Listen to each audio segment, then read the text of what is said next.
किताब प्रोग्राम में खुशामदीद। आपने यीशु मसीह के मुतालिक बहुत कुछ सुना होगा, बाइबल मुकद्दस में पढ़ा होगा, किताबों में सुना होगा और फिल्मों में भी देखा होगा। लेकिन आज हम यीशु मसीह के मुतालिक एक नए अंदाज में मुकद्दसीन से जानेंगे कि यीशु मसीह उनकी जिंदगियों में कैसे काम करते थे। तो अपने वक्त का ज़िया किए बगैर मैं अपने आज के मेहमानों को बुलाता हूँ। तो सबसे पहले मुकद्दसा सोसना, जो कि मुकद्दसा माँ मरियम की पड़ोसन है। आपकी भरपूर तारीफ है।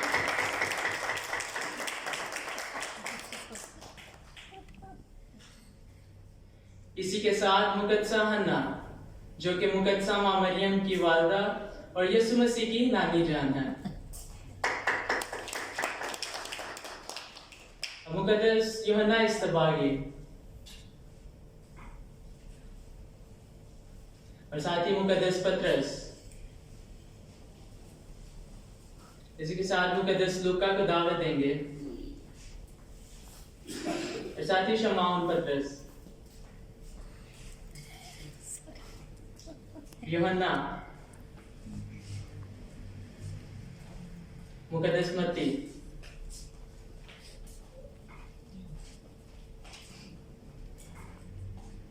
तो अब हम अपने प्रोग्राम का बाकायदा आगाज करते हैं और जानते हैं मुकद्दसीन से यीशु मसीह के बारे में। जी तो मुकद्दसा हन्ना, आपको हमारे प्रोग्राम में खुशामदीद। मुझे बुलाने का शुक्रिया। मेरा सबसे पहला सवाल आपसे ये है कि आप मुकद्दसा मरियम से पहली बार कब मिली? मैं और मरियम बचपन ही से एक दूसरे को जानती आई हैं। उसका घर मेरे घर के करीब ही था और वो हम एक ही मोहल्ले में रहते थे और हम अक्सर कुएं पर पानी भरने जाया करती थी। कहा जाता है कि मुकद्दसा मरियम को फरिश्ता पहली बार कुएं पर मिला था, तो उसके बारे में आपका क्या कहना है? जी हाँ, हम उस वक्त कुएं पर पानी भरने गई थी कि अचानक मरियम ने कहा कि उसे किसी ने आवाज दी है। मुझे लगा ये शायद उसका वहम है, मगर उसने कहा नहीं, उसे आवाज आई है और मुझे लगता है वो सच कह रही है। मुकद्दसा मरियम के बारे में आपका जाती तजर्बा क्या है? मैं जब तक भी मरियम के साथ रही, मुझे उसके साथ अलग कैफियत गुर्बत महसूस हुई और उसके चेहरे पर नूर चमकता था और उस गुर्बत में मुझे खुदा महसूस होता था। फरिश्ता मुकद्दसा मरियम से मिलने आया था, तो उन्होंने आपसे कभी इसके बारे में बात की? हाँ, उस वक्त मैं अपने बाग में फूलों को पानी दे रही थी कि मरियम बड़ी खुशी के साथ आई और मुझे बताया कि मुझसे फरिश्ता मिलने आया है और उसने मुझे एक बेटे की खुशखबरी दी है। और इतना खुश उसे देख उसे मैंने ना देखा और फिर वो ये कहकर यहूदिया को चले गई।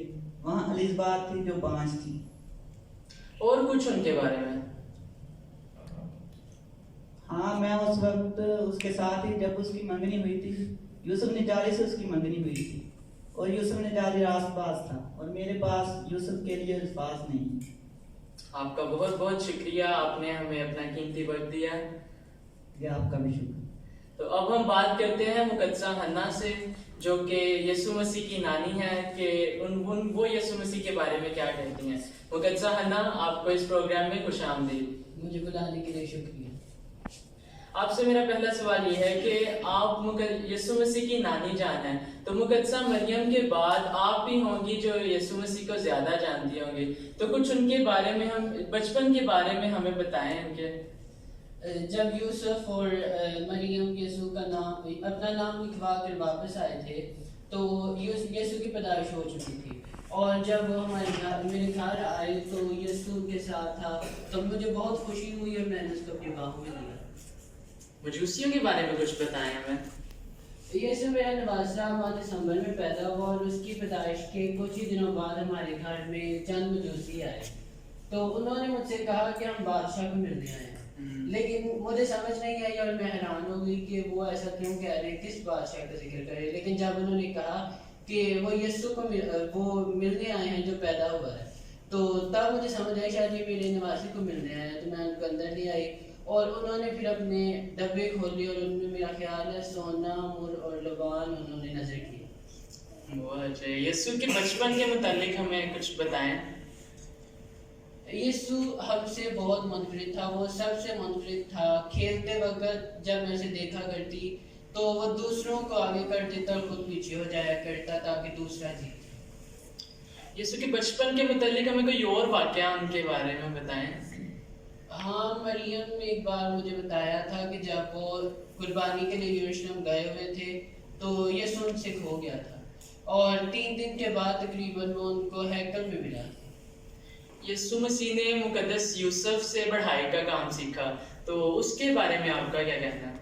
हाँ, उसने अपने बाप से पढ़ाई का काम सीखा था और उसकी बनाई हुई हर चीज़ में मुझे अलग ही कैफियत महसूस होती। आपका बहुत बहुत शुक्रिया। तो अब हम बात करेंगे हन्ना इस्तबागी से, जिसने यीशु मसीह के आने की राह तैयार की। तो मुकद्दस यूहन्ना इस्तबागी, आपको खुशामदीद। शुक्रिया मुझे बुलाने के लिए। आपने बहुत से बपतिस्मे दिए, इनका मकसद क्या था? देखिए, जब कोई मेहमान हमारे घर आता है तो हम घर की साफ सुथराई में लग जाते हैं और हमारी कोशिश होती है कि हर चीज़ साफ सुथरी हो। तो जब मसीह खुदावंद ने आना था तो उसके लिए हमारे दिलों का पाक साफ होना भी लाजमी था जी। और तौबा के बगैर ये मुमकिन ना था। ठीक, तो आप हमसे कुछ अहवाल बयान करें जब यीशु मसीह ने आपसे बपतिस्मा लिया। देखें, जब यीशु मसीह ने मुझसे बपतिस्मा लिया और मेरा तो काम भी तौबा की मुनादी का था। जब मैंने उसको बपतिस्मा दिया तो उसने मुझे कहा कि अब होने दे। मैं तो नहीं चाहता था, मैंने तो कहा था कि मैं उसकी जूती का तस्मा खोलने के भी लायक नहीं, मगर उसने मुझसे कहा अब होने दे, सो मैंने उसको बपतिस्मा दिया। तो यीशु मसीह के मुतालिक आपकी क्या राय है? देखें, यीशु मसीह खुदा है और मैं फख्र से ये बात कहता हूँ कि मैंने खुदा को बपतिस्मा दिया। और जब मैंने उसको बपतिस्मा दिया तो इसलिए नहीं दिया कि क्योंकि वो गुनाहगार था, बल्कि वो तो हर गुनाह से मुबर्रा था। मैंने उसको इसलिए बपतिस्मा दिया ताकि वो तमाम गुनाह उसके सर पर रख दूं जो बनी हुए इंसान ने किए थे। आपका बहुत बहुत शुक्रिया। अब हम बात करेंगे मुकद्दस पतरस को, जिस पर यीशु मसीह ने अपनी कलीसिया बनाने का वादा किया। तो मुकद्दस पतरस, आपको हमारे आज के प्रोग्राम में खुशामदीद। आपका भी बहुत बहुत शुक्रिया। आपने यीशु को सबसे पहले कब देखा? तब मैं झील पर था और मेरा भाई भी मेरे साथ था और फिर यीशु मेरे पास आया और उसने मुझे पीछे आने का हुक्म दिया। सही, तो ये तब्दीली कैसे वाकया हुई, कुछ बताएंगे हमें? जरूर मुझे खुशी होगी अगर ये मैं बताऊं कि खुदा यीशु मसीह ने मेरी जिंदगी को तब्दील किया। तब हम झील पर थे और मछली पकड़ रहे थे, लेकिन मछली पकड़ने में हम नाकाम रहे। तब हम घर जाने को ही थे, हमारा बाप भी हमारे साथ था। तब हम जाल सही कर रहे थे कि पीछे से किसी की आवाज आई और मैं बेसाख्तागी से उसे कह दिया कि हमने मछली पकड़ी, लेकिन हमसे मछली पकड़ी नहीं गई। तो उसने मेरे मुंह को तकते हुए मुझसे कहा, गहरे में जाए। मैं उसके इतने इसरार पर झील में दोबारा मछली डाली और जब हम झील में गए तो जब जो मौजज़ा हुआ उसने मुझे अंदर तक बदल दिया। तो यहीं आप बदल गए? यहीं से मुझे तो लगता है जब उसने मुझे पीछे से आवाज दी तभी मेरी रूह शाद हो गई। बहुत अच्छे, आपका बहुत बहुत शुक्रिया। आपका भी शुक्रिया। आप हकीम हैं? जी माफ कीजिएगा, आपसे पहले ही पूछ लिया। नहीं, मैं वाकई हकीम हूँ। जी, आपको हमारे आज के प्रोग्राम में खुशामदीद। शुक्रिया जी, तो आपने मुकद्दसा मरियम के बारे में बहुत तफसीलन लिखा है, तो हमें कुछ बताएंगे?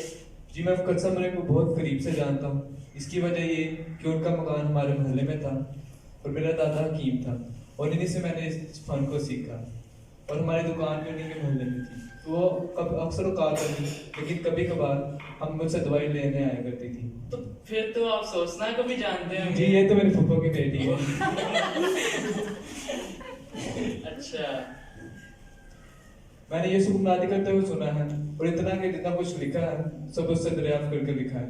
और अगर मैं इसके बारे में तफसील से बयान करूं तो आपके पास वक्त है? जी, आप बयान करें।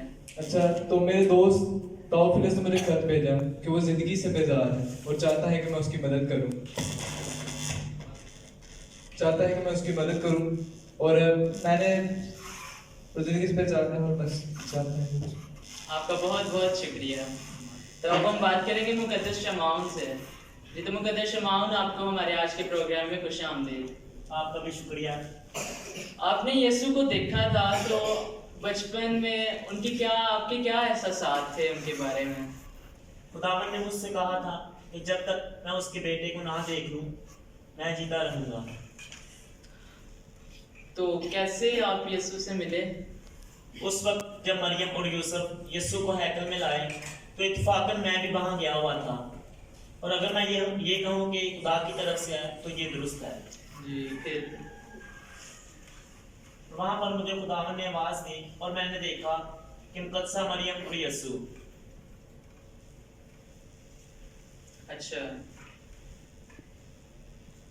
और खुदा ने मुझसे कहा कि यही है जिसका मैंने वादा किया।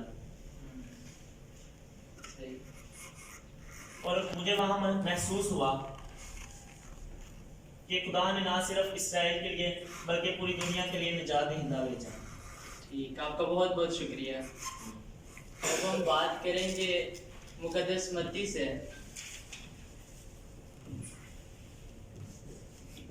जी, तो मुकद्दस मत्ती, आपको हमारे आज के प्रोग्राम में खुशामदीद। शुक्रिया मुझे बुलाने का। आप सबसे पहले हमें अपनी तब्दीली के बारे में कुछ बयान करें। जरूर जरूर। मैं वसूल लिया करता था चौकी पर, जहाँ यीशु से मेरी मुलाकात हुई। मुझे पहले किसी ने बता दिया था कि एक नबी बर्पा हुआ है। मुझे लगा कि लोग वहम में हैं।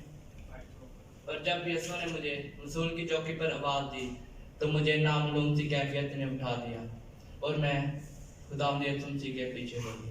यानी कि आप यीशु को पहले से ही जानते थे? नहीं, मैं सिर्फ सुना करता था।